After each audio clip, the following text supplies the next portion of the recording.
ಶ್ರೀ ಸದ್ಗುರು ಸಾಯಿನಾಥಾಯ ನಮಃ. 10ನೇ ಅಧ್ಯಾಯ. ಬಾಬಾರವರ ಜೀವನ. ಅವರು ಮಲಗುತ್ತಿದ್ದ ಹಲಿಗೆ, ಶಿರಡಿಯಲ್ಲಿ ಅವರು ನೆಲೆಸಿದುದು, ಉಪದೇಶಗಳು, ಅವರ ನಮ್ರತೆ ಹಾಗೂ ಸುಗಮ ದಾರಿ. ಯಾರು ತಮ್ಮ ಜೀವಿತವನ್ನು ಪರರ ಶ್ರೇಯಸ್ಸಿಗೆ ಮುಡುಪಾಗಿಟ್ಟಿದ್ದರೋ ಅಂತಹ ಶ್ರೀ ಸಾಯಿ ಬಾಬಾರವರನ್ನು ನೀವು ಯಾವಾಗಲೂ ಧ್ಯಾನಿಸಿರಿ. ಅವರನ್ನು ಧ್ಯಾನಿಸುವುದರಿಂದ ಜನನ ಮರಣವೆಂಬ ಭವಸಾಗರವನ್ನು ದಾಟಬಹುದು. ಇದೊಂದೇ ಸುಲಭವಾದ ಸಾಧನೆ. ನಮ್ಮ ಮನಸ್ಸು ನೆಮ್ಮದಿಯಾಗಿರಲು ಪ್ರತಿ ಕ್ಷಣವೂ ಈ ಸಾಧನೆಯನ್ನು ಅಭ್ಯಾಸ ಮಾಡಬೇಕು. ಇತರ ದೇವತೆಗಳೆಲ್ಲ ಬರೀ ಭ್ರಮೆ. ಗುರು ಒಬ್ಬನೇ ದೇವರು. ನಾವು ನಮ್ಮ ಸದ್ಗುರುವಿನಲ್ಲಿ ಅಚಲ ನಂಬಿಕೆ ಇಟ್ಟಿದ್ದಾದರೆ ಅವರು ನಮ್ಮ ಅದೃಷ್ಟ ಒಳ್ಳೆಯದಾಗಿ ಮಾರ್ಪಾಡಿಸಬಹುದು. ನಿರ್ಮಲ ಚಿತ್ತದಿಂದ ಅವರ ಸೇವೆ ಮಾಡಿದ್ದಾದರೆ ಸಂಸಾರವೆಂಬ ಬಂಧನದಿಂದ ಮುಕ್ತರಾಗಬಹುದು. ನ್ಯಾಯ ಮತ್ತು ಮೀಮಾಂಸೆ ಎಂಬ ವೇದಾಂತಗಳನ್ನು ಅಭ್ಯಾಸ ಮಾಡಬೇಕಿಲ್ಲ. ನಾವು ಗುರುವನ್ನು ಅಂಬಿಗನನ್ನಾಗಿ ಮಾಡಿಕೊಂಡರೆ ನೋವು ದುಃಖವೆಂಬ ಸಮುದ್ರವನ್ನು ಸುಗಮವಾಗಿ ದಾಟಬಹುದು. ನದಿ ಮತ್ತು ಸಮುದ್ರಗಳನ್ನು ದಾಟುವಾಗ ನಾವು ಅಂಬಿಗನನ್ನು ನಂಬಿರುವ ಹಾಗೆ ಸಂಸಾರ ಬಂಧನದ ಸಮುದ್ರವನ್ನು ದಾಟುವಾಗ ಸದ್ಗುರುವನ್ನು ನಾವು ನಂಬಲೇಬೇಕು. ಅವರು ಭಕ್ತರಿಂದ ನಿಶ್ಚಲ ಭಕ್ತಿಯನ್ನು ಅಪೇಕ್ಷಿಸುತ್ತಾರೆ. ಅವರು ಜ್ಞಾನ ಮತ್ತು ಅಪರಿಮಿತವಾದ ಆನಂದವನ್ನು ನಮಗೆ ದೊರಕಿಸುತ್ತಾರೆ. ಬಾಬಾರವರ ಹಾಸಿಗೆ. ಬಾಬಾರವರು ಹೇಗೆ ನಿದ್ರಿಸುತ್ತಿದ್ದರೆಂಬುದನ್ನು ನೋಡೋಣ. ಶ್ರೀ ನಾನಾ ಸಾಹೇಬ್ ಡೆಂಗಳೆಯವರು ಬಾಬಾರವರಿಗೆ ಮಲಗಲೋಸುಗ ಒಂದು ಕಟ್ಟಿಗೆಯ ಹಲಿಗೆ ತಂದಿದ್ದರು. ಅದನ್ನು ನೆಲದ ಮೇಲೆ ಇಟ್ಟು ಮಲಗುವ ಬದಲು ಬಾಬಾರವರು ಚಿಂದಿ ಬಟ್ಟೆಗಳನ್ನು ಹಗ್ಗದಂತೆ ಸುತ್ತಿ ಹಲಿಗೆಯನ್ನು ಮೇಲ್ಛಾವಣಿಯಿಂದ ಎತ್ತರದಲ್ಲಿ ತೂಗು ಹಾಕಿ ಉಯ್ಯಾಲೆಯಂತೆ ಮಾಡಿಕೊಂಡು ಅದರ ಮೇಲೆ ನಿದ್ರಿಸುತ್ತಿದ್ದರು. ಉಯ್ಯಾಲೆ ಹಲಿಗೆಯ ಭಾರವನ್ನು ತಡೆಯಲಾರದೆ ಕಿತ್ತು ಬೀಳುವ ಹಾಗೆಯೇ ತೋರುತ್ತಿತ್ತು. ಆದರೆ ಬಾಬಾರವರ ಲೀಲೆ ವಿಸ್ಮಯಕಾರಕ. ಹಲಿಗೆಯ 4 ಮೂಲೆಗಳಲ್ಲಿಯೂ 4 ಪಣತಿಗಳನ್ನು ಹಚ್ಚಿ ಇಡುತ್ತಿದ್ದರು. ಅವರು ಹಲಿಗೆಯ ಮೇಲೆ ಹೇಗೆ ಹತ್ತಿ ಕುಳಿತುಕೊಳ್ಳುತ್ತಿದ್ದರು, ಹೇಗೆ ಕೆಳಗಿಳಿದು ಬರುತ್ತಿದ್ದರು ಎಂಬುದು ಯಾರಿಗೂ ತಿಳಿದಿರಲಿಲ್ಲ. ಎಷ್ಟೋ ಜನ ಇದನ್ನು ಪರಿಶೀಲಿಸಲು ಬಂದು ವಿಫಲರಾಗಿದ್ದರು. ಈ ಚಮತ್ಕಾರವನ್ನು ಪರೀಕ್ಷಿಸಲೋಸುಗ ಒಂದು ದಿನ ಮಸೀದಿಯಲ್ಲಿ ಜನ ನೆರೆದರು. ಇದನ್ನು ಕಂಡ ಬಾಬಾರವರು ಉದ್ರಿಕ್ತರಾಗಿ ಹಲಿಗೆಯನ್ನು ಚೂರು ಚೂರು ಮಾಡಿ ಬಿಸಾಟಿದರು. ಬಾಬಾ ಅಷ್ಟಸಿದ್ಧಿಗಳನ್ನು ತಮ್ಮ ಹತೋಟಿಯಲ್ಲಿ ಇಟ್ಟುಕೊಂಡಿದ್ದರು. ಅವರು ಅವುಗಳನ್ನೇನೂ ಅಭ್ಯಾಸ ಮಾಡಿರಲಿಲ್ಲ. ಜನ್ಮತಃ ಅವು ಅವರ ಕರಗತವಾಗಿದ್ದವು. ಸಗುಣ ಬ್ರಹ್ಮ. ಬಾಬಾರವರು ಸಾಮಾನ್ಯ ಮನುಷ್ಯರಂತೆ ಕಂಡುಬಂದರು. ಅವರು ಪ್ರತಿಯೊಬ್ಬರ ಆತ್ಮದಲ್ಲಿಯೂ ವಾಸವಾಗಿದ್ದರು. ಬಾಹ್ಯದಲ್ಲಿ ಅವರ ಜನರ ಯೋಗಕ್ಷೇಮವನ್ನೇ ಚಿಂತಿಸುತ್ತಿದ್ದರು.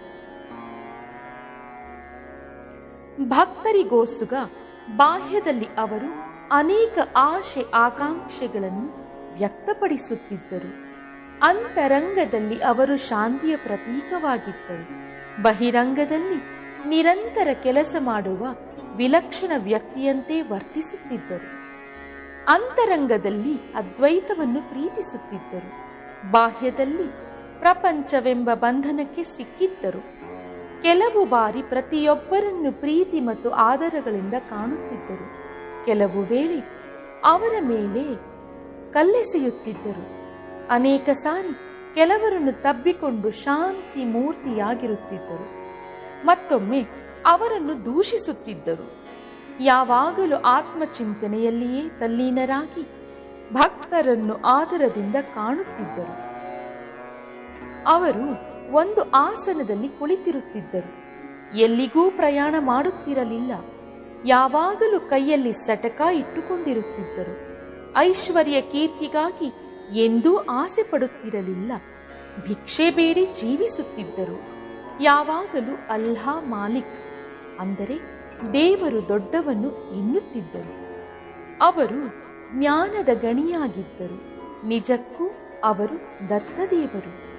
ನಿಜವಾಗಿಯೂ ಅದೃಷ್ಟವಂತರಾದ ಕೆಲವರಿಗೆ ಮಾತ್ರ ಈ ನಿಧಿ ಪೆಟ್ಟಿಗೆ ದೊರಕಿತು. ಯಾರು ಅವರ ನಿಜವಾದ ವ್ಯಕ್ತಿತ್ವವನ್ನು ತಿಳಿಯಲಿಲ್ಲವೋ ಅಂಥವರು ದುರದೃಷ್ಟಶಾಲಿಗಳೇ ಸರಿ. ಶಿರಡಿಯಲ್ಲಿ ಅವರು ನೆಲೆಸಿದುದು ಮತ್ತು ಅವರ ಜನ್ಮ.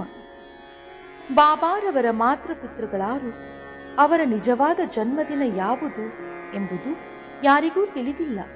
ಆದರೆ ಅವರು ಶಿರಡಿಯಲ್ಲಿ ಬಂದು ನೆಲೆಸಿದ ವರ್ಷದ ಆಧಾರದ ಮೇಲೆ ಅವುಗಳನ್ನು ಅಂದಾಜಾಗಿ ನಿರ್ಧರಿಸಬಹುದು.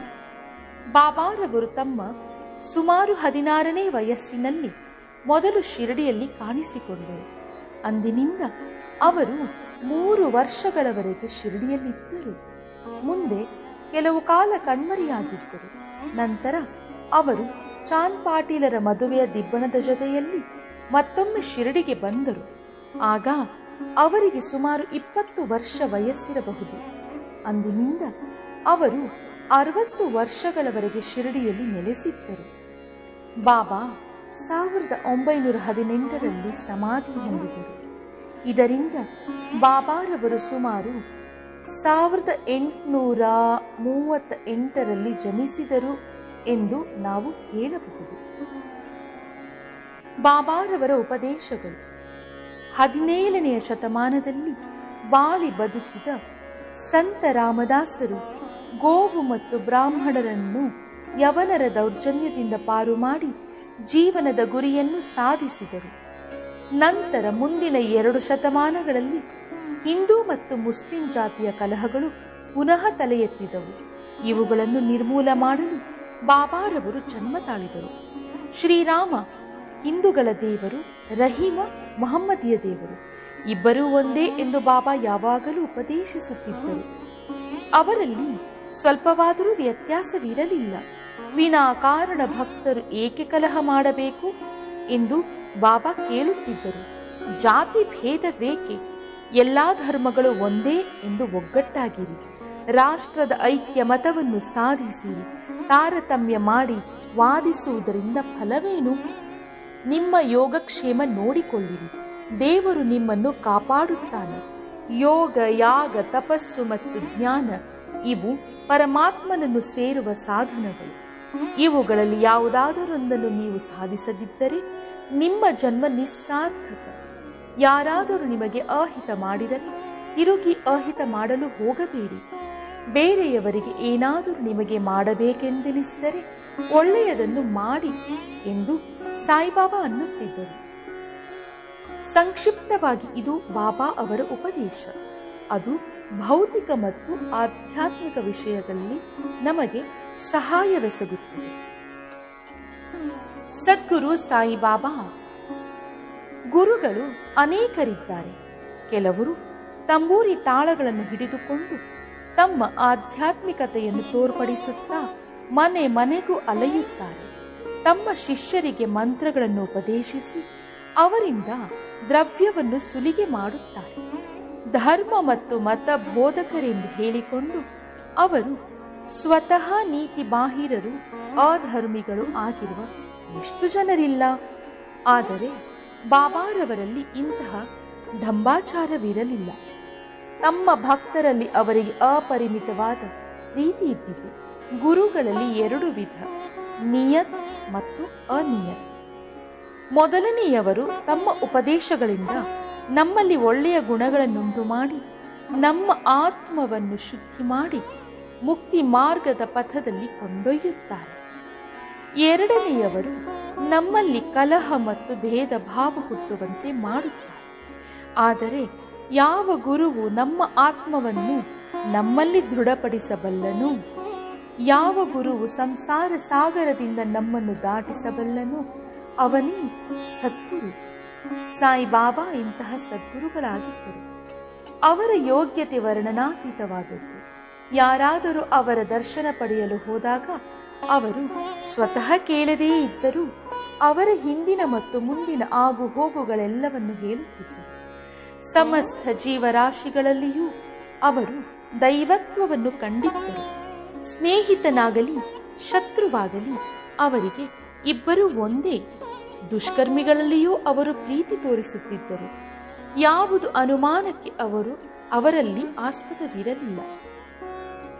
ದೈಹಿಕವಾಗಿ ಅವರು ವರ್ತಿಸಿದರೂ ಅವರಿಗೆ ನಿಜವಾಗಿಯೂ ದೇಹದ ಸಂಬಂಧ ಇರಲಿಲ್ಲ. ಶ್ರೀ ಸಾಯಿಬಾಬಾ ಅವರನ್ನು ದೇವರೆಂದು ಪೂಜಿಸಿದ ಜನಕೋಟಿಯೇ ಧನ್ಯ. ಊಟ ಮಾಡುವಾಗಲೂ, ಪಾನೀಯಗಳನ್ನು ಸೇವಿಸುವಾಗಲೂ, ಕೆಲಸದಲ್ಲಿ ನಿರತರಾಗಿ ಇರುವಾಗಲೂ ಅನವರತವು ಸಾಯಿಬಾಬಾ ಅವರನ್ನು ಸ್ಮರಿಸಿ ಅವರ ಲೀಲೆಗಳನ್ನು ಹಾಡುತ್ತಿದ್ದರು. ಶಿರಡಿಯ ಮಹಿಳೆಯರಿಗೆ ಬಾಬಾರವರೆಂದರೆ ಅನಂತ ಪ್ರೀತಿ. ಬಾಬಾರವರ ಮೇಲೆ ಹಾಡುವುದನ್ನು ರಚಿಸಿ ಅವರು ಇಂಪಾಗಿ ಹಾಡುತ್ತಿದ್ದರು. ಹಾಡುಗಳು ಹೊರಹೊಮ್ಮುವುದು ಬುದ್ಧಿಯಿಂದಲ್ಲ, ಪ್ರೀತಿಯಿಂದ. ನೈಜವಾದ ಹಾಡು ಪ್ರೇಮದ ಪ್ರತೀಕ. ಈ ಜಾನಪದ ಹಾಡುಗಳನ್ನು ಸಂಗ್ರಹಿಸಿ ಸಾಯಿಲೀಲಾ ಮಾಸಿಕದಲ್ಲಿ ಅಥವಾ ಒಂದು ಪುಸ್ತಕ ರೂಪದಲ್ಲಿ ಪ್ರಕಟಿಸಬಹುದು. ಬಾಬಾರವರ ನಮ್ರತೆ. ದೇವರಿಗೆ ಷಡ್ಗುಣಗಳಿವೆ ಎಂದು ಹೇಳಲಾಗಿದೆ. ಅವು ಯಾವುದೆಂದರೆ: 1 ಕೀರ್ತಿ, 2 ಐಶ್ವರ್ಯ, 3 ವಿರಕ್ತಿ, 4 ಜ್ಞಾನ, 5 ವೈಭವ, 6 ಉದಾರತೆ. ಬಾಬಾರವರಲ್ಲಿ ಈ ಎಲ್ಲ ಗುಣಗಳೆಲ್ಲವೂ ಇದ್ದವು. ಭಕ್ತರಿಗೋಸುಗ ಬಾಬಾ ಅವತಾರ ತಾಳಿದರು. ಭಕ್ತರನ್ನು ತಮ್ಮೆಡೆಗೆ ಆಕರ್ಷಿಸಿದ ಅವರ ಅದ್ವಿತೀಯ ಪ್ರೇಮ ಮತ್ತು ದಯೆ ಅತ್ಯಾಶ್ಚರ್ಯಕರವಾಗುವುದಾಗಿದೆ. ವಾಗ್ದೇವಿಯು ಸಹ ಉಚ್ಚರಿಸಲಾಗದಂತಹ ಮಾತುಗಳನ್ನು ಬಾಬಾ ತಮ್ಮ ಭಕ್ತರಿಗೋಸುಗ ಉಚ್ಚರಿಸುತ್ತಿದ್ದರು. ಬಾಬಾ ಒಂದು ಸಾರಿ ಈ ರೀತಿ ಹೇಳಿದರು: ನಾನು ನಿಮಗೆ ಋಣಿ. ನಿಮ್ಮ ದರ್ಶನದಿಂದ ನಾನು ತೃಪ್ತನಾಗಿದ್ದೇನೆ. ನಿಮ್ಮ ಪಾದಗಳನ್ನು ನೋಡಿ ನಾನು ಧನ್ಯನಾದೆ. ಇದೆಂತಹ ನಮ್ರತೆ! ಇದನ್ನು ಪ್ರಕಟಿಸುವುದರಿಂದ ಬಾಬಾರವರಿಗೆ ಅವಮಾನ ಮಾಡಿದಂತೆ ಎಂದು ಕೆಲವರು ಯೋಚಿಸಿದರೆ ನಾವು ಕ್ಷಮೆ ಕೇಳುತ್ತೇವೆ ಮತ್ತು ಪ್ರಾಯಶ್ಚಿತ ರೂಪವಾಗಿ ಅವರ ನಾಮವನ್ನು ಹಾಡುತ್ತೇವೆ. ಬಾಬಾ ಅವರು ಲೌಕಿಕದಲ್ಲಿ ಎಲ್ಲರಂತೆ ಆಶೆ ಆಕಾಂಕ್ಷೆಗಳನ್ನಿಟ್ಟುಕೊಂಡಿದ್ದರೂ ಸಹ ಅವರಿಗೆ ಅದರಲ್ಲಿ ಅಭಿರುಚಿ ಇರಲಿಲ್ಲ. ಆಹಾರವನ್ನು ಸೇವಿಸುತ್ತಿದ್ದರೂ ರುಚಿಯ ಕಡೆಗೆ ಗಮನವಿರಲಿಲ್ಲ. ನೋಡುತ್ತಿದ್ದರೂ ಸಹ ಯಾವ ವಿಧವಾದ ಮೋಹ ತೋರುತ್ತಿರಲಿಲ್ಲ. ಶ್ರೀರಾಮ ಭಕ್ತ ಹನುಮಾನರಂತೆ ಅವರು ಅಜನ್ಮ ಬ್ರಹ್ಮಚಾರಿಗಳಾಗಿದ್ದರು.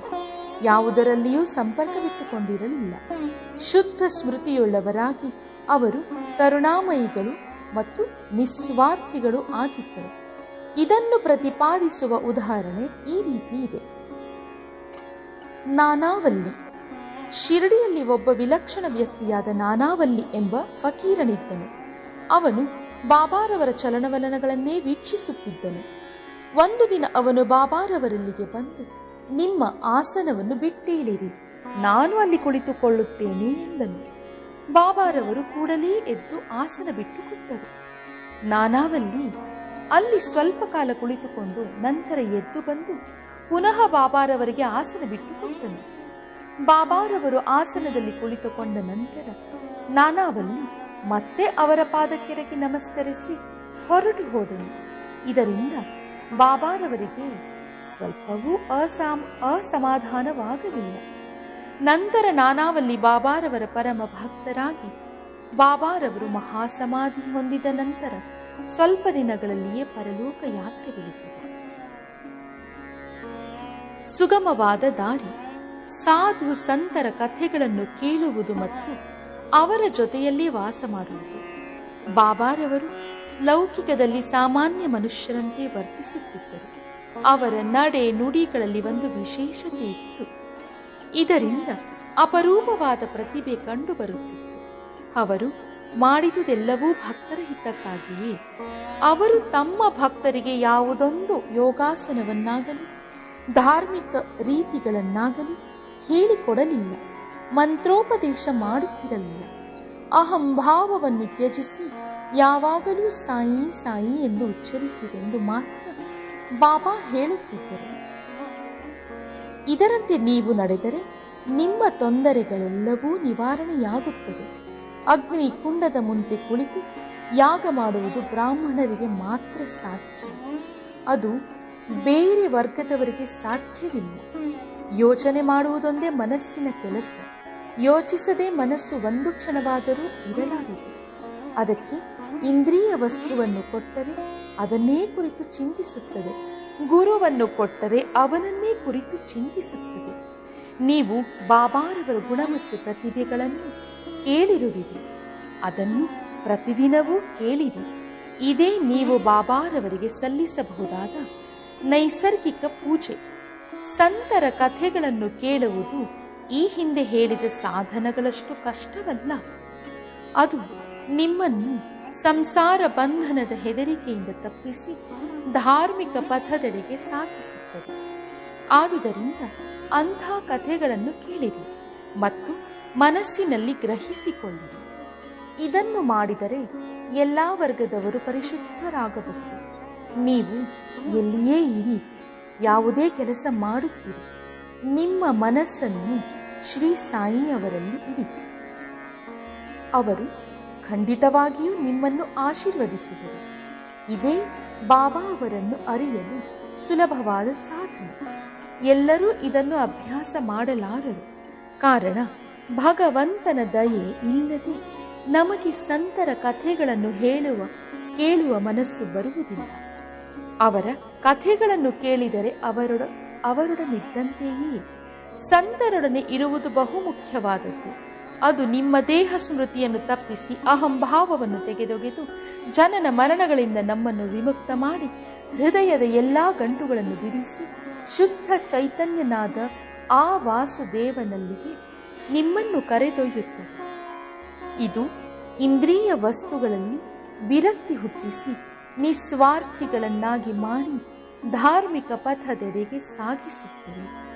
ಪೂಜೆ, ಭಕ್ತಿ ಅಥವಾ ಅವರ ನಾಮಸ್ಮರಣೆ ಎಂಬ ಸಾಧನಗಳು ನಿಮಗೆ ಸಾಧ್ಯವಾಗದಿದ್ದರೆ ಆ ಪರಮಾತ್ಮನನ್ನೇ ನಿಶ್ಚಲ ಚಿತ್ತದಿಂದ ಧ್ಯಾನಿಸಿದರೆ ಈ ಸಂಸಾರ ಸಾಗರವನ್ನು ದಾಟಬಹುದು. ಇದಕ್ಕೋಸ್ಕರವೇ ಸಾಧು ಸಂತರು ಜನ್ಮ ತಾಳುವುದು. ನಮ್ಮ ಪಾಪಗಳನ್ನು ನಿರ್ಮೂಲ ಮಾಡುವ ಗಂಗೆ, ಗೋದಾವರಿ, ಕೃಷ್ಣೆ, ಕಾವೇರಿ ನದಿಗಳು ಸಹ ಸಂತರು ತಮ್ಮಲ್ಲಿ ಬಂದು ಸ್ನಾನ ಮಾಡಿ ತಮ್ಮನ್ನು ಪವಿತ್ರ ಮಾಡಬೇಕೆಂದು ಹಾತೊರೆಯುತ್ತದೆ. ಇದು ಸಂತರ ವೈಭವ. ನಮಗೆ ಬಾಬಾರವರ ಪಾದ ದರ್ಶನ ಲಭಿಸುವುದು ನಮ್ಮ ಪೂರ್ವಜನ್ಮದ ಸುಕೃತವೇ ಸರಿ. ಮಸೀದಿಯ ಒಂದು ಮೂಲೆಯಲ್ಲಿ ದಯಾಮಯರಾಗಿ ಉದಿಯನ್ನು ನೀಡುತ್ತಿರುವ ಬಾಬಾ ಅವರ ಚಿತ್ರವನ್ನು ನೆನಪಿನಲ್ಲಿಟ್ಟುಕೊಂಡು ಸದ್ಗುಣ ಸಂಪನ್ನರಾದ ಅವರನ್ನು ಧ್ಯಾನಿಸಿ ಈ ಅಧ್ಯಾಯವನ್ನು ಮುಗಿಸೋಣ. ಓಂ ಶ್ರೀ ಸಾಯಿ ಪ್ರಣಾಮ. ಇಲ್ಲಿಗೆ 10ನೇ ಅಧ್ಯಾಯ ಮುಕ್ತಾಯವಾಯಿತು.